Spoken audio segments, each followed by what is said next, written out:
recreation, you talk about something you do with a bat and a ball. And Frank used to tell a story like that. Frank used to tell the story that one day one of his community school directors called him up and said, "Frank, I got a problem." He said, "What's the matter?" He said, "I lost half of my community education equipment." And he said, "What happened?" He said, "We broke the bat." See, now he was trying to show that that's what they were doing at that time. And I could take you to places today that still have the 1935 version of community education. And if you never do anything in your community but provide recreation for kids where they don't have it, that's a worthwhile activity. And you may be in the involvement status that in your community that's what's appropriate right now. What happened with Frank was he moved to what I call the 1940 version of community education. And in 1940, if you had said to Frank, "What do you mean by community education?" he would have said community education and or community schools. Notice he's using the two terms synonymously.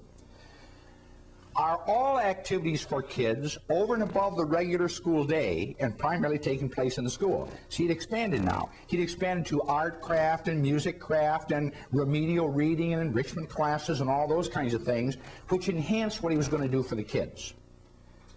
But then he was to move on, because somebody asked a very important question, a question that I think we need to be asking more prolifically right now than ever before, because it's a hard question for traditional educators to answer. Why just the kids? Somebody like Socrates or someone like that said at one time, education is too valuable to be wasted on the young. And I'm going to try to show you at a later time how important that phrase is today. But somebody said, why just the kids? Everything that you talk about the kids need, adults need as much or more so. So he ushered in what I would have called the 1950 version of community education.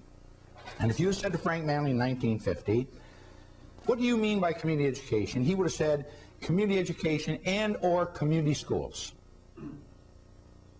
All programs for all members of the community over and above the K-12 program and primarily taking place in the schools." And I would say that definition represents probably a big percentage, maybe 90% of what we call community education today. This is what we're talking about. And that has been an idea which has buoyed me to write and do the kinds of things, speak. But another thing, some other things have happened in between that time. And what I want to do today is to stretch out and move you to even some other concepts related to this idea. And I don't know what the date is going to be on this, but we've moved now to a thing called community education,